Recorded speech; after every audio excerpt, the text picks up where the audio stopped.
we need to make sure that we are, while we're running downhill, especially the steeper it gets, that we're kind of running almost like with a little bit of a quarter squat or something like that, where your hips stay behind your knees so that when your foot impacts the ground, those big glute and hip muscles are helping take some of the load and some of that impact, so that your knees and quads are not taking the load.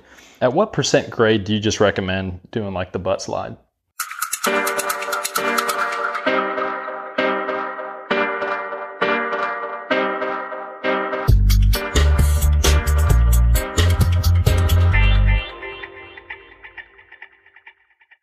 Welcome, everyone, to another discombobulated episode of Coaches on Couches. Being slouches. Brian's wearing jeans. Yeah. What's up with that? The discombobulated. I told Dale he needed to wear his bifocals that he had on earlier. My blue blockers. I couldn't, I just couldn't take him serious. Even though it should make you look a little more serious. Yeah. I feel like I look skinnier with them on. There was something that was just, I don't know. Just had me thrown for a loop. I bet. So today we are going to cover some of the essentials of training for a trail ultra marathon. We've got one of our favorite events of the year coming up, the Walking Tall 50K, 25K. It's actually going to happen. Mm-hmm. So we're excited for that event. So we figured it was a good time to talk about preparation. Maybe a little bit late for those of you who are doing the event. Yeah. But if you're looking to prepare for a trail ultra, we're going to cover what we feel are the most important things to consider when you're kind of working on your training plan and putting things together. Yep. So we'll get to that.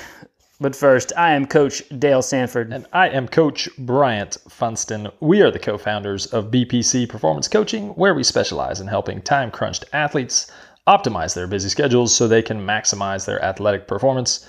Every BPC coach is trained in our 5 pillars coaching system that has been developed over the last 11 years through our work with athletes of all ages and ability levels, from fresh off the couch to world championship competitors. You can find out more about BPC by going to buildpeakcompete.com, checking out Facebook and YouTube at Build Peak Compete, or all up on that Instagram at BPC Performance. A little slip up there. I had a little blunder. I didn't want to throw you off. And I haven't heard you scoffing at your inability to read off. Choking on cheese over there or something. Maybe if you had blue blockers, you'd be able to read better. Them blue blockers you got. This episode brought to you by blue blockers. Yeah. So we will. I'll. We don't do a whole lot of advertising or anything on this show, so I will throw one in there. If you guys haven't heard, we've started another business not too long ago. Mm-hmm. We're basically renting camper vans and small mini trailers and stuff like that for outdoor adventures, called Adventure Rig Rentals. They would be perfect if you were going to say a trail ultra. A trail ultra. It's a big reason why we started or had the idea in general. It's just people going to events and wanting a little bit better accommodations than a tent. The night before a race and stuff like that. So if you're interested, check it out, adventureRigRentals.com, and also on the old Insta at adventure_rig_rentals. Bingo, all right. Bango bongo. That's enough. Shout-outs. We actually did have a race happen last week. There was the Degray Lake Triathlon. Those guys put on a really good event. They do, from what I heard, it was very well spaced out, that sort of thing, and overall really well put on event as far as getting results done, that's usually what my litmus test for a well-run event is, how well things go after everybody's crossed the finish line. Yep. Do you have to wait around for 3 hours for results? Yeah. So I heard it was a good event. So Chris Watts went over, Strong name for someone who's going to be doing anything bike related. Yeah. He had a good race. It's a tough course. It's very hilly. Second overall, so great race for him. And then Cliff Abeles, first age group. So boy, Cliffy. Those two guys had solid races. Awesome. I got Scott Newberry, or Noobster, as we call him. The Noobster. The Ride to Fight On did not happen this year in person, which is something we've another one of our supported every we've supported every year since it started. So they did a virtual mileage challenge, and Noobs ended up second in the challenge. He had 700 and something miles, which included some Garmin failures that didn't collect all his mileage. It was a little over a week. I think it was 12 days. Okay, something like that. But his final week, he was well over 400 miles on the week. But he was knocking out lunch rides and evening rides, and so a time crunched athlete. He's got a full-time job, demanding job, and he was doing the little things you got to do. If you're doing something like that, where you find time, it may not be large chunks of time all at once. It's interesting that we've found a few little challenges over this year that people have really kind of gone after, and mileage challenges have been a big one. Yeah. It shows us that people, we definitely fall into this category, people love to compete, or there's certain people, I guess. A lot of the people listening to this, you'd fall into that category of give me a competition and I'm going to go see what I can do. I'm going to challenge myself. I'm going to see how far I can go. If it were a hot dog eating competition, say on Coney Island, be in it to win it. Yeah. Like Kobayashi. Like Jaws. Yeah. Knocking out at least 7 of those. Yeah. One for their 10. Brian would then pass out from all the meat. Any other shout-outs? Last one, Tony Gambrell. He's been knocking out all-time best pretty much this whole back half of the year. Numbers-wise, some of the best stuff he's had. He hasn't been able to do any racing, which has been unfortunate. But we talked before about what's been one of the upsides of this whole COVID lack of racing thing is you've been able to really kind of dial in training and not have to work it as much around a bunch of different events. And he's been knocking out all-time bests. And I know I've raced with Tony a ton, and I know Tony pretty well, and he loves to race. And generally speaking, during the season, he races a ton. Yeah, he races a lot. And so I think people are seeing a little bit of value in spacing out the races a little bit so that they can actually get in really good training blocks and that are actually moving the needle. Obviously, we've had tons of people this year who've hit all-time bests with no races. Yep. So definitely. All right. Cool. Let's move on into the turnips and tofu segment. Stop. I couldn't say meat and potatoes, right? No, it's take. Yeah. So we're talking about tofu and turnips. The essentials of training for a trail ultra. We're going to keep it to trail ultra. There's obviously a lot of these things carry over if you're just doing a road ultra marathon, but trail ultras are obviously more popular and more prevalent. So we're going to leave it to that. Plus, we've got our favorite one coming up. So yeah, exactly. We'll go into the details of it, but I guess just start off with what exactly is an ultra here. Yeah, so ultra marathon is anything longer than a marathon. I mean, it literally can be this one is 50K, so it's 31 miles. Depending on how the race directors feel like they want to reroute the course every year. Give it an ish. Yeah, 30. 31-ish. But that's 5 miles longer than a marathon. So it's not a ton, but it's it's an ultra marathon. It's longer than a marathon. So there's common lengths are 50K, 40 miles, 50 miles, 100K, 100 miles basically. Yep. There are longer but those are kind of the typical distances. So the big thing, we've basically got 6 major things that you need to really consider. We're probably leaving things out here, but these are the major things. Yeah. And then we got a couple of extra little tips at the end there. Yeah. By saying major things, there's been mistakes that people have made in the past. If you follow these 6, you're going to be avoiding a lot of the mistakes that we've seen other people have. This is less about giving you a detailed plan and more about make sure you hit these 6 things. Make sure you have these 6 things in order, and you're going to have a much more successful race than you would otherwise. Yeah. And, just for some validation that we have any idea that what we're talking about, we've coached people through, Western states. We've had people set course records on the marathon to Machu Picchu. We've had, which included some off course. Yeah, it went off course. It's part of maybe it's another tip. Actually, that's Coach Casey's listening right now, and she's saying one of the important things is if you get lost fewer times, you probably have a good race. Yeah, it's kind of like learning to sight during open water swimming, right? Yeah, follow the course.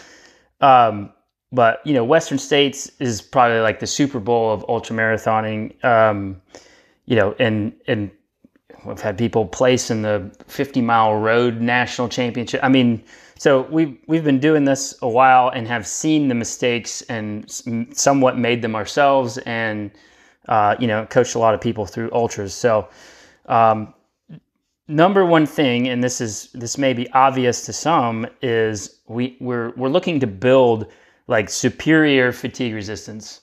Like ultra marathon, especially trail, it is tough on the body. Running in general, tough on the body. Yep. So course surface is, not consistent like you'd have in a road event. The terrain is generally a lot more aggressive than what you would have in a road style event. So there's a lot of extra demands.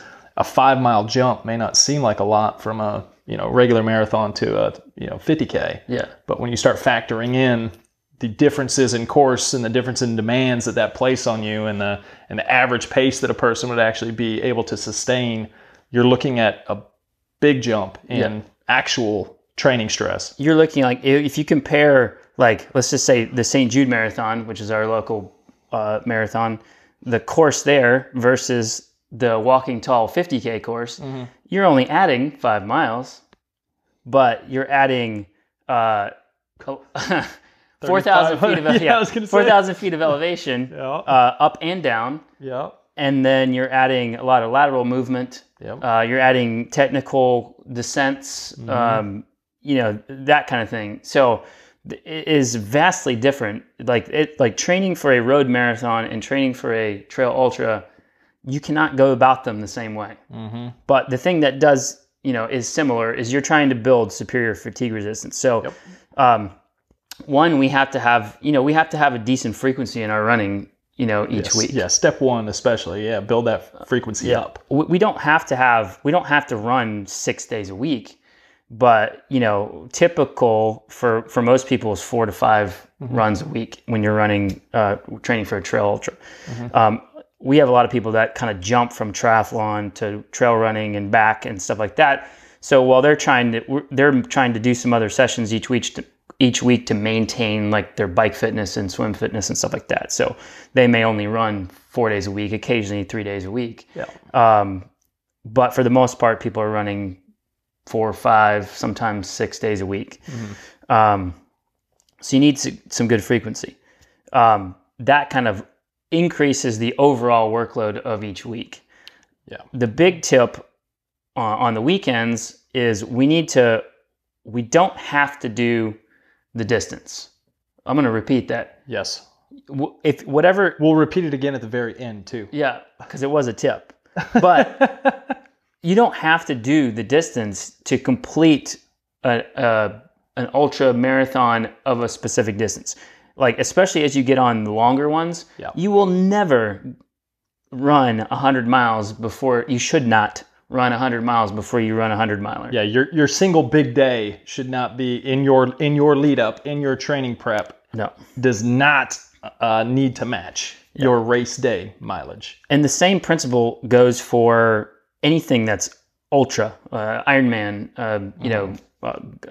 gravel grind, like a 100-mile gravel grind or a dirty Kenza or something like that. We're going to use what we call stacking to simulate large loads like that. So we're simulating a big one-day load, by basically stacking 2, maybe 3 days of big volume together. Building fatigue each day, and by that final day, it's very much simulating the demands that you're going to have on race day. Yeah. And so for, like, just as an example, and this is very much person to person, but as an example, for a 50K, the big stack that I'll usually try to get people to is something like a 20 miles-ish on Saturday, and then maybe 10 on Sunday. So you are getting in 30 miles in 2 days, but you're not doing 31 miles in 1 day before the day. Going just briefly about kind of why we structure it that way. Like, what's the importance of spreading it over 2 days versus realistically, it's risky. It's very risky to, like, increase your volume to that level before you're actually going to do it. Because you can also send yourself somewhat into a peak, and then you're on the downslope when you actually hit the event. On top of that, most people don't have that kind of time, like on one single day, to just go out and do, a 5, 6, 7 hour run. If you're training in a sense for like a 50K, you don't have 5, 6 plus hours on a Saturday to go and just run. So on the other side of that too, like, your ability to recover from something that long, that big of a day is going to impact the quality that you may have going into the next week. So you may end up actually delaying the amount of work you're able to do over a training block if you go out and decide you're going to do one massive day. So you're actually going to, from a fitness standpoint, you'd be better off thinking of it as, how much work can I put in over this block of training, as opposed to, let me do one big day and now I'm going to, number one, risk getting injured, and number two, probably lengthen out the amount of time I have to recover, and I can't get any more quality work in. It's never about 1 day. Like, your training in general for any event is never about like 1 day. You're training for 1 day, but your training in the lead up should never, like, make 1 day will never make or break. Now, if you consistently miss 1 day or skip a day, then that makes a difference. But your training in general should not be about one big day. And for most people, like, I think the reason they would want to do that is just for confidence. Sure. So know that if you can get through a big 2-day stack, you're going to be able to get through it on race day. I mean, race day comes down to trusting your preparation, proper pacing, proper nutrition. I mean, your body's capable of some great, amazing things when you do that stuff. So have confidence in knowing if you can get through those stack days, you're gonna have the ability to get through it on race day. Absolutely. And we're literally, if you do it right and you stack 2 days together and you stack the blocks of training together, so we're talking about like a 3-week block, and you're doing weekend stacking every block, when you get to that, like, third week, you're going to have so much accumulated fatigue. That second day, that second run day, or even that long Saturday, is going to feel more like the fatigue you're going to feel during a long event like that. That's what we're after. And in fact, you'll go into that feeling more tired at the start than you would on race day. I mean, so you're going to be carrying that fatigue into it. You're going to actually start your 20 miler, say it's on the back end of a training block. You're going to start that feeling as though it's mile 10. So you'll be all right. You shouldn't. You can't go into every big weekend fresh. No, not the idea. No. Okay, moving on. Enough on that. Point number 2. Yes. We've never said this before on any episode. You will not ever hear it again. Never. So listen closely. Turn up the volume. Strength training. Strength training. Strength training. Strength training. Strength training. Probably the thing we've used second most behind consistency. Mentions consistency and strength training damn near every episode. So it is of the utmost importance for you to be doing some strength training during your build-up. Why? Because strength training adds to your durability as an athlete. It's kind of preparing the body to handle bigger training loads, and then also what we're trying to like minimize the body breakdown. So as your body gets pounded by downhills and all that stuff, like we're trying to have those muscles already prepared for that, so that it happens later. Ideally. I definitely in the past have made this mistake, not necessarily for strength training, but not necessarily preparing, kind of the next point here. Yeah. Preparing for downhills. And like part of that is strength training. So you can do, as examples, we need to do a lot of stabilizing muscles in your hips and glutes and things like that are going to help keep your body in alignment for a long period of time. Especially when you start factoring in, very uneven road surfaces, trail surfaces that you're going to be on. I mean, there's a lot of load that's going to be going into those hips and those knees and those ankles.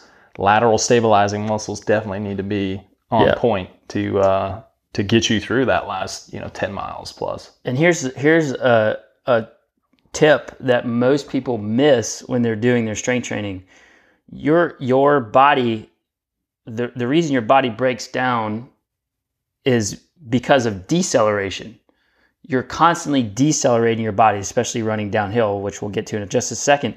But we need to spend a little bit more time on like the eccentric portions of lifts, like going down and controlling the eccentric portion, or if you're doing a squat, it's going down. Like you're controlling that movement down, because that's loading the muscles and stretching them out. That's what we're trying to prepare for, not necessarily the push off or the concentric motion. Yeah, not the up. Yeah. Not when the muscle is contracting. So concentric meaning load while muscle's contracting. Eccentric is load while the muscle's lengthening. Yeah. You get a ton of eccentric loading on downhill running. Absolutely. People do not, we're just jumping into the next one, but people do not do that nearly enough. Do not prepare for downhills enough. And everyone worries about uphills. Like, I got to run hills. Sure, you got to run some hills, but you need to prepare for the downhills because your body is going to break down so much faster from downhill, even hiking. You need to be prepared for that. Yeah. And, how do we do that? Strength training. And then also doing some downhill running. We've got to not only work on running downhill, but the technique of running downhill. And we had a whole other episode. We talked about like kind of the intricacies of running technique and downhill running. We need to make sure that while we're running downhill, especially the steeper it gets, that we're kind of running almost like with a little bit of a quarter squat or something like that, where your hips stay behind your knees so that when your foot impacts the ground, those big glute and hip muscles are helping take some of the load and some of that impact, so that your knees and quads are not taking the load. At what % grade do you just recommend doing like the butt slide? There's a few. Usually if it's 20% or more. 20. When you get to 20% on a downhill, you can easily hit a loose rock and be on your butt in no time. Yep. That's why I say downhill is so much more important to work on than uphill, because frankly, most people end up hiking the uphills anyways. Yeah, the power hike. And they try to make up time on the downhills, but you're really doing yourself a disservice. You should probably hike the downhills more so to save your legs, and then try to run more on the uphills. You said it was walking tall a couple of years ago, right? That you would always stay close to the dude on the uphills, and then he was leaving you on the downhills. I went out too hard. Yeah. But pacing. Yeah, it's a pacing thing. But there were several people who are much more experienced in trail running than I am, at the time. And when I could stay with just about anybody, but it was once we started downhills, like the longer descents, they're just leaving me. And then and I paid for it about halfway through, like the 25K mark. My quads were already done. Just blown. Knees and quads were already done because I tried running every downhill, like no matter what, because I was trying to catch back up with them, and make up time. So, like, if you're thinking about strategy in an ultra, like, take the downhills easy, like if you can, and run more of the uphills. You're people are gonna walk slow uphill, hike uphill. If you can even just jog, like easy run uphill, you're gonna make more time uphill than you will downhill, and you're gonna save your legs more running uphill than running downhill. So prepare for the downhills. Prepare for downhills. That's probably one of the biggest mistakes. I would guess by far. We probably should have put that number one. Well, besides strength training, and in the sense of like you think about courses like Western States. Western States is like 10 miles uphill and then 70 something miles net downhill. It's a downhill run, but it is brutal on like just very tough to simulate that. That's why people call it like one of the hardest course in the world, because it is brutal. It's a surprisingly difficult course. So prepare the downhills. Number 4. What goes down? We got to go up. Must go up. Now I'm after all that hating on uphill. I know. I was just hating on the uphills, but you do have to prepare for them. Like you don't have to run hills every day. Like I just think people put too much weight on hill running for trail ultras versus preparing for downhills. But we do have to prepare for uphills. Yeah. And in general, you're going to get a ton more elevation gain. Like you mentioned, St. Jude here versus the Big Hill Pond Walking Tall action. I mean, you're talking probably, is it 4,000? It's probably about 4,000 feet over difference. 4. So one's like 45 or 46, right? Isn't that what Big Hill Pond is? Yeah, it's 42-ish, I think. Okay. I can't. I mean, it's whatever your GPS says that day, but I know it's over 4 for the full 50K. So over 4 and 31 miles, and then St. Jude, you're looking at a couple hundred. Yeah, St. Jude. Yeah, St. Jude's probably like 400 feet. Yeah, I mean, so think about that. That's a 10 times a massive difference. So you got to get some of that in your training for sure. If you're just relying on running roads to get you prepped for some off-road trail running, it's going to be a surprise. Another mistake I have made personally in training for trail running is just running too much road. And it's just, and for me, it wasn't, I knew I should run the trails more, but it was a time thing, like a convenience thing. Yeah. So I would, run the road, and then I would run hills on treadmill and stuff like that, just because it was more convenient for me. And that was part of my mistake of not preparing for downhills, was not running more trails. But you've got to simulate what you're gonna run on. So we do have to do the uphill running. It is your, we call it run strength. So like you're getting those big posterior muscles prepared to run uphill. And if you follow what we're talking about, like taking the downhills easy and running uphill, like you need some good posterior strength to sustain that. So uphill running, we got to do it. Number 5. So what would you recommend? Just going back to that real quick, just as like a general tip, number of times per week you would recommend someone incorporates. If you're running like a hill run day. If you're running trails frequently, you're going to get hills, but like structure, like a structured workout on uphill running is probably once a week. And you're going to get in, usually it's 8 to 10 reps. It just depends on what you're after. Like I have people, depending on the course, I've had people that I've sent out and forced them to do like 3 or 4 by 1 mile uphill efforts. I've had people I've sent on like 30, 40 minute uphill runs on a treadmill, just because we're preparing for that like long goes into one of our points coming up. Yeah. I mean it's going training to meet the demands of the course, right? There's no magic. Yeah. There's no magic like interval split for uphill running. You got to go shorter in the beginning to prep your body for it, and then you're trying to get closer and closer to like the demands of the course. So if there's a 3-mile climb on the course, you don't have to do a 3-mile uphill, but we can come close to doing, like 30 minutes worth of uphill running to prepare for that, because that's going to be a pretty devastating, part of the course. So that's the idea.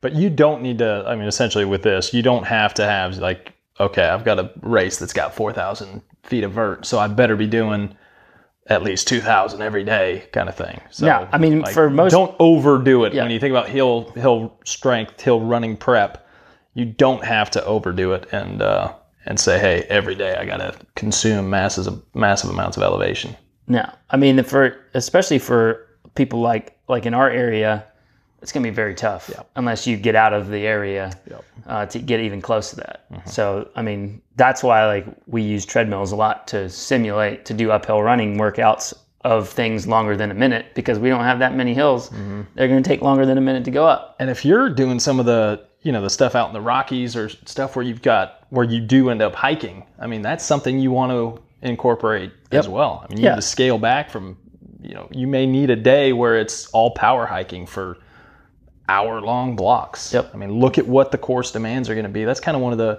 the nice things about Strava and stuff, is you can go and take a look, like, what are the different segments? Pretty much every race is going to have Strava segments on it. And you're going to be able to see, okay, like someone who finished in about my time spent 90 minutes power hiking this hill. I mean, that's a stress that you need to simulate in your training lead up. Yeah. Yeah, I mean, I would say the hiking aspect of it falls into that. So if you are preparing for something that has these longer climbs, that like realistically, nobody's going to run the whole thing. Yeah. If you're doing like a Hard Rock 100 or even the Leadville action. Yeah, I mean, like these long climbs yes, you need to do, like you can go from doing hill runs, short hill runs to like, even mile block hill runs, to doing 30-minute block runs, to doing an hour of hiking. Yep. And that's still working on that posterior chain and preparing those muscles to keep fatigue pushing resistance backwards. Essentially, right? Fatigue resistance and durability is kind of the ultimate goal. That's it. Yep. I mean, that's pretty much it. Mm-hmm. We can close up shop now next time. Except for this part. Yes. So if there's one thing that can make or break an ultra anything, it's your fueling strategy.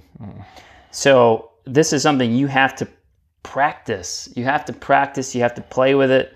That's why we work this into training essentials. You need to train this. Absolutely. So obviously we're talking about nutrition and hydration, your calorie needs and your fluid electrolyte needs. So the longer that you're out there, if you're on the slower end of folks, the longer you're out there, the more time you have to screw it up. Yep. And fall behind. Yep. So the more important it is for you to have a strategy and stick to it. Mm-hmm. I think that's an important thing to like really think about. So, you have your elite folks, and it's easy to like think, oh man, they're going so fast, like they're working so much harder than what, say, someone who finishes just under the time cut. But if you like really start looking at heart rate and intensity, perceived effort, essentially, of those two athletes, you've got one person who's probably doing it in double the amount of time and is staying pretty close up there in intensity level as the person who's finishing first. So it's not like these people are doing a walk in the park kind of thing. Like, this is a strong push that these people are doing for a long period of time. When you start looking at these 100-mile style things, that's a long time to really get into a bad place if you're not, number one, training. You got to train that strategy, but essentially your goal is to like, how long can I keep myself out of a big hole? Absolutely. I mean, like the year that I actually did walking tall, the guy who won went out with a hand water bottle and seemingly nothing else, and I had like the double barrel like liter bottles on They my look back like Rambo with like snacks all shoved in every pocket I could. And, you know, granted, he finished 30 minutes before me, but like the demand, and I finished like laying on my back, like about to die. Like, and he was like walking, like, I think he had left by the time, like, didn't care. Like, but like, I think he did more downhill prep than Dale did. Yeah. Well, he's probably about 40 pounds lighter than me, but yeah, so demands are going to be completely different. Calorie demands, like fluid demands, you know, that's the huge variance is usually fluid and electrolyte, and we've talked about that. You know, we can ad nauseum. we beat the dead horse on that one, but you've got to have a strategy, and just consider the fact that if you're going to be out there longer, you've got to stick to it, and you know, don't skip an aid station. Don't even, because like you may know the course and you may think that this 6 mile stretch is only going to take you X amount, but if you fall hunger flat, that 6 miles may take you an extra 50%, and you're going to go that long without food or fluids. So, you know, don't skip aid stations. Have your own nutrition on hand if you don't like what they have. And practice it in your training. So you want to be able to make tweaks in your training on these long stacked days that we talked about in point number 1. Like, you need to figure out what allows you to go at higher levels for longer period of times. Like, you're just trying to be able to burn that candle as long as you can. So you need to tweak it. You need to adjust it. You need to play with it. It needs to be a part of your training plan to make those small tweaks and see whether it's better or worse. Don't save it for race day to say, okay, I'm just going to eat as much as I can today and hope it goes well. That doesn't go well. No. Not usually. No.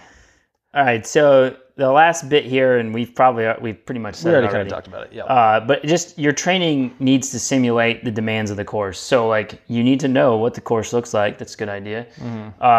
And then whatever you can pick out on the course as far as the conditions, the terrain, like, you can throw simulations for that in your training. And the closer you get to the event, the more of that you should do.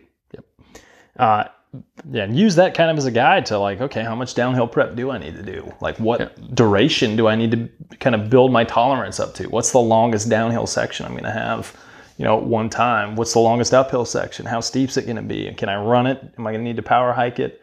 How long am I going to be on it? Like, start looking at that stuff so you get a better idea of, okay, you're not going to do that whole thing on one training day like we already talked about, but maybe you want to try to simulate the one major climb. You know, maybe that's something you can simulate or build up to complete in one training day, or make it the second day of a training block when you know if you're going to enter that tired, make it the second day. You know, this is going to be my big sim style day. But know the demands so you know what you should be doing. In the case of walking tall, climb some stairs. Oh yeah, we've got and drink some Fireball. Yeah. We've got a whatever it is. Very important interval training. 80-something step fire tower that you have to go up twice on the 50K loop. So, you know, stuff like that you should know and prepare for it. And if you're scared of heights, go skydiving. Too bad. You got to do it anyways. All right. Our other little quick tips here. Yeah. We already talked about both of those. Oh, wait, no, the last one we didn't.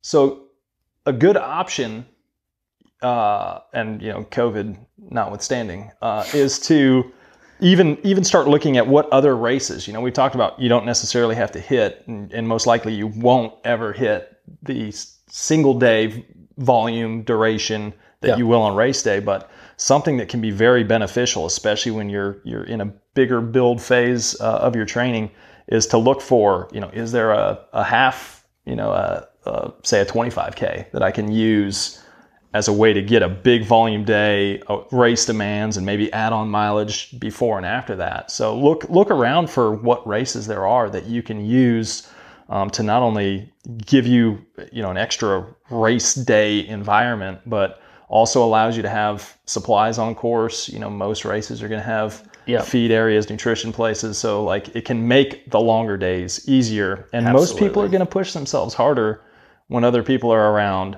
So, if that fits in the timing of it, we often have our athletes look for a race that they can do, 6 weeks out, 8 weeks out, all the 10 time. weeks out kind of thing.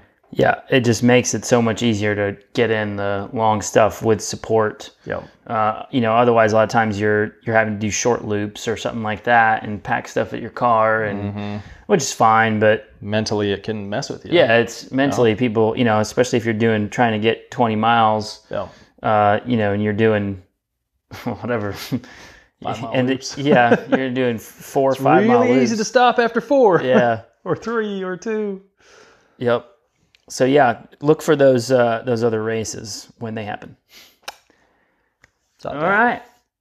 I think that's it. I think that's all we got for today. If you have any other comments or things that you feel like we've left out, throw them in our comments, or if you shoot us a line to Coach or Couch. Oh, Coach or Couch. Coach or Couch at buildpeakcompete.com. And if you haven't signed up, if you're looking for an event that we guarantee you will be well run. Oh, yeah. And it's going to be an awesome time with a great group of people. The Walking Tall event, October 2019? 17th. October 17th. And this year, even though that there's, we have they're doing what they need to keep everybody safe and all that stuff. But I hear there's going to be a wedding at the finish line. I saw that on the Facebook group. Yeah. So if you want to be a part of a stranger's wedding, this is your opportunity to be a wedding crasher. This is Bobby O'Shea. Bobby O'Shea coming at you. All right. We appreciate you guys hanging out. Hanging out, listening, watching. We will catch you guys next time. Peace. Adios.